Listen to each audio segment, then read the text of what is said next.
There's no one left who remembers what it was like when humanity joined our ranks.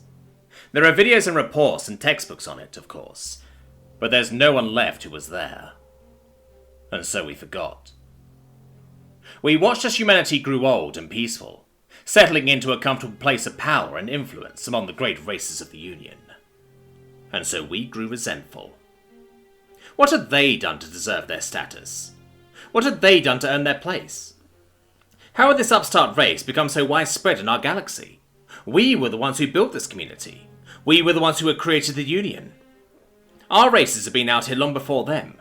Our people had greater lifespans, learned more, deserved more. And so we struck first. We prepared in secret, gathered our forces, conspired with allies and attacked this old, feeble humanity. How we pitted and hated them. Such a young race. But in our eyes already seeming so old and withered.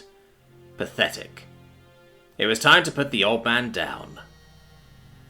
We struck the settlements and colonies bordering our territories, burning out this human infestation from our planets. And gods, how we revelled in the fear and destruction we spread, as we flew back to our homeworlds, anticipating the response of outrage and declaration of war, so we could have a proper conflict. No, a proper beating. If attacking them was our greatest error, then waiting for their response was the second worst thing we could have done. Because they didn't reply. They didn't send any messages. They didn't declare war. They simply acted. Within a week, countless war vessels hovered over our worlds. There were older models among the ranks, some even that appeared in the textbooks we are so easily glossed over when thinking about how undeserving humanity was. But most were brand new, top of the line, and armed to the teeth with the latest weapons. There were energy readings we couldn't even understand, let alone analyze. But instead of attacking, they just sat there silently. And oddly, the older models seemed to have been placed in front as a first line of defense. They ignored all attempts to make contact and aimed every single gun they had at any vessel that got too close. In the face of overwhelming force, we could do nothing, and we felt ashamed.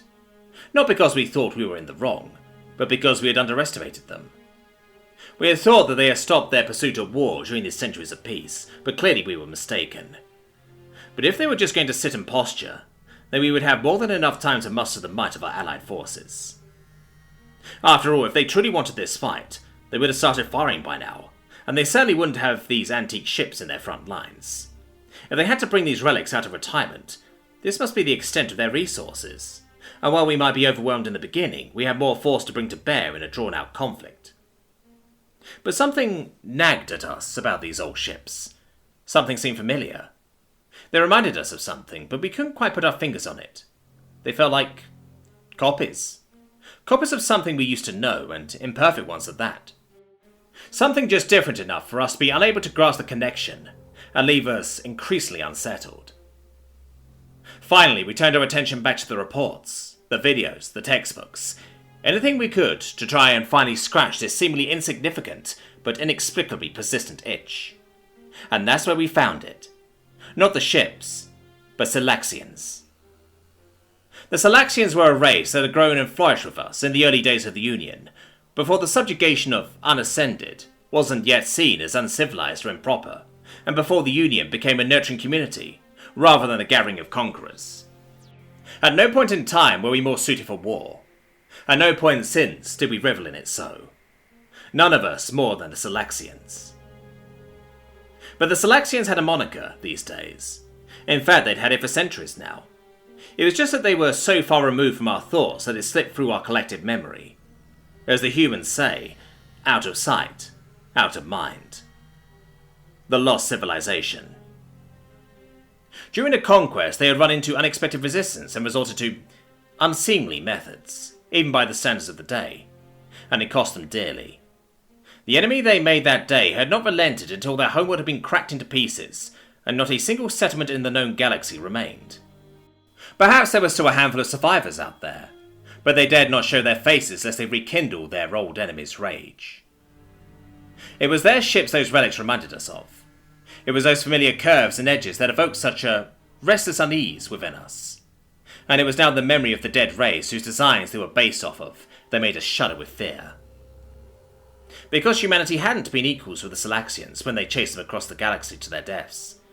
They hadn't had the technology required to crack their homeworld, and track down every last Selexian settlement. All they had was hate-fueled determination. They had cobbled together these counterfeit copy ships, and sent them out by the hundreds to overwhelm quality with quantity, until the Selexians' resources were exhausted, and they had no choice but to run, with humanity clawing at their backs. And even then, they ultimately couldn't escape. They had held, captured and wrecked Selexian warships at their homeworld, whose coordinates had been pried from tortured lips, until the planet simply couldn't sustain any more impacts and cracked apart.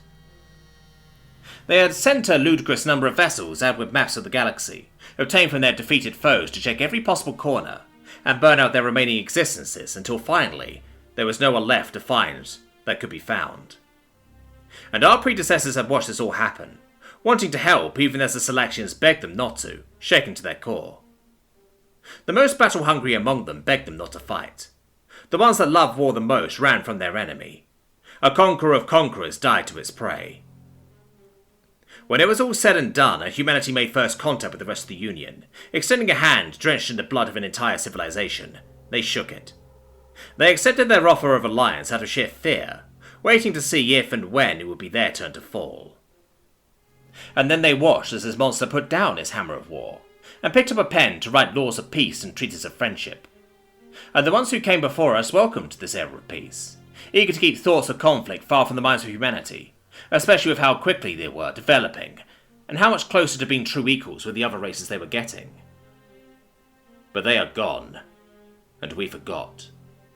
We may have remembered now, but is it too late? Are those old ships meant as a reminder of the past?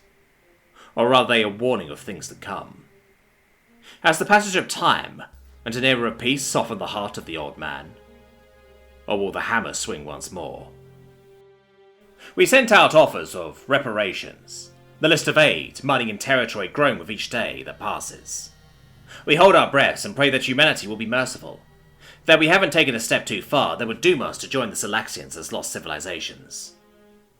Finally, after over a week, we sent out our latest offer and there is movement for the human fleets, over all worlds.